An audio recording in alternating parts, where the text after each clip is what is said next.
Silchar news 24 আপনাদেরকে স্বাগতম জানাই। আজ হলো 10 জুলাই বুধবার। আজকের কয়েকটি বিশেষ গুরুত্বপূর্ণ খবর নিয়ে আসলাম। আজকের প্রথম খবরটি হলো রাজ্যের রেশন কার্ড থাকা সকলদের জন্য এসেছে একটি জরুরি খবর। অসমের রেশন কার্ড গ্রাহকেরা কিছুদিনের জন্য রেশন কার্ডের বিনামূল্যের চাল লাভ করিতে না পারেন বলে খবর এসেছে। কারণ হলো 2011 ইংরেজির রিপোর্ট অনুযায়ী রাজ্যে মোট 38,237 জন রেশন ডিলার রয়েছে। এই রেশন ডিলার সকলদেরকে রাজ্য সরকারের তরফ থেকে প্রতি মাসে 8,000 থেকে 9,000 টাকা করে দেওয়া হয় রেশন কার্ড গ্রাহক সকলদেরকে বিনামূল্যের চাল বন্টন করার জন্য। কিন্তু রাজ্য সরকারের তরফ থেকে গত 40 মাস থেকে রেশন ডিলার সকলদেরকে কোনো ধরনের মাসিক বেতন দেওয়া হয়নি বলে খবর এসেছে। তার সঙ্গে প্রায় 6 মাস থেকে ডিলার সকলদেরকে কোনো ধরনের কমিশন দেওয়া হয়নি। তার কারণে 15, 16, 17 জুলাই তারিখে রাজ্যের রেশন ডিলার সকলেরা গুয়াহাটিতে আসাম সরকারের বিরুদ্ধে প্রতিবাদ সাব্যস্ত করিবেন বলে খবর এসেছে। আপনাদের রেশন কার্ড রয়েছে না এই কমেন্টে নিশ্চয়ই জানাবেন। এদিকে মুখ্যমন্ত্রী ডক্টর হেমন্ত বিশ্ব শর্মার কড়া ঘোষণা। নাম ভর্তির জন্য রাজ্যের মহাবিদ্যালয়ের ছাত্রছাত্রীদের কাছ থেকে নেওয়া 600 টাকা আজকের মধ্যে ফিরিয়ে দিতে হবে মহাবিদ্যালয়ের ছাত্রছাত্রীদেরকে বলে জানিয়েছেন মুখ্যমন্ত্রী ডক্টর হেমন্ত বিশ্ব শর্মা। মুখ্যমন্ত্রী জানিয়েছেন প্রজ্ঞান ভারতী আঁচনির অধীনে রাজ্য সরকারের তরফ থেকে মহাবিদ্যালয় এবং বিশ্ববিদ্যালয়ের জন্য আজ 10 জুলাই তারিখে 60,000 কোটি টাকা প্রদান করা হবে। এদিকে এলপিজি গ্রাহক সকলদের জন্য এসেছে একটি ভালো খবর। এলপিজি গ্রাহক সকলদের জন্য কেন্দ্রীয় মন্ত্রীর তরফ থেকে এলান করা হয়েছে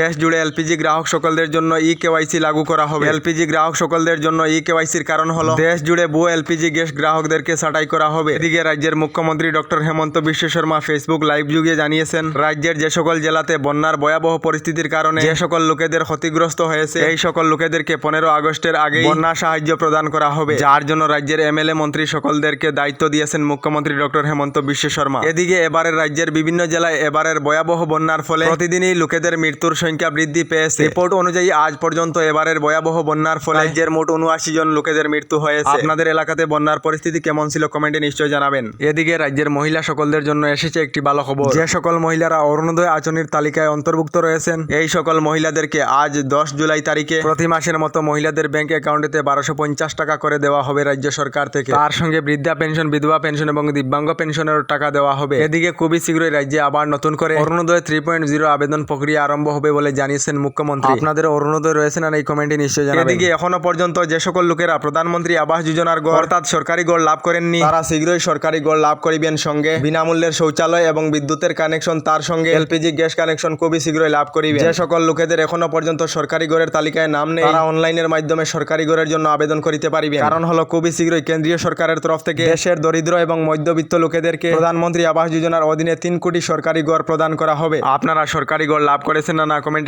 করে নিশ্চয় জানাবেন। এদিকে রাজ্যের মহিলা সকলদের জন্য এসেছে একটি ভালো খবর। রাজ্যের যে সকল মহিলারা মুখ্যমন্ত্রী উদ্যমিতা প্রকল্পের অধীনে রয়েছেন অর্থাৎ এসএইচজি গ্রুপেতে রয়েছেন তাদের জন্য একটি ভালো খবর প্রকাশ করা হয়েছে। যে সকল মহিলারা মুখ্যমন্ত্রী উদ্যমিতা প্রকল্পের 10,000 টাকার জন্য আবেদন করেছিলেন তাদের ফাইনাল লিস্ট প্রকাশ করা হয়েছে। এই ফাইনাল লিস্টে যাদের নাম রয়েছে তারা খুবই শীঘ্রই মুখ্যমন্ত্রী মহিলা উদ্যমিতা প্রকল্পের প্রথম পর্যায়ের 10,000 টাকা করে লাভ করিবে। এদিকে আগামী 2025-এর মার্চ এপ্রিলের আগে রাজ্যের যুবক যুবতীদেরকে 35,000 সরকারি চাকরি প্রদান করা হবে বলে ঘোষণা মুখ্যমন্ত্রী ডক্টর হেমন্ত বিশ্ব শর্মা। তার সঙ্গে আগামী 2024-এর 3 অক্টোবরেতে আসাম পুলিশ বিভাগে 6,400টি চাকরি প্রদান করা হবে। আসাম পুলিশ বিভাগে আবেদনকারী রাজ্যের যুবক যুবতীরা ফিজিক্যাল টেস্ট দিতে পারিবেন বলে জানিয়েছেন মুখ্যমন্ত্রী ডক্টর হেমন্ত বিশ্ব শর্মা। আমাদের ডেইলি খবরগুলি ভালো লাগলে আমাদের ভিডিওতে লাইক দিয়ে চ্যানেলটিকে সাবস্ক্রাইব করে নেবেন।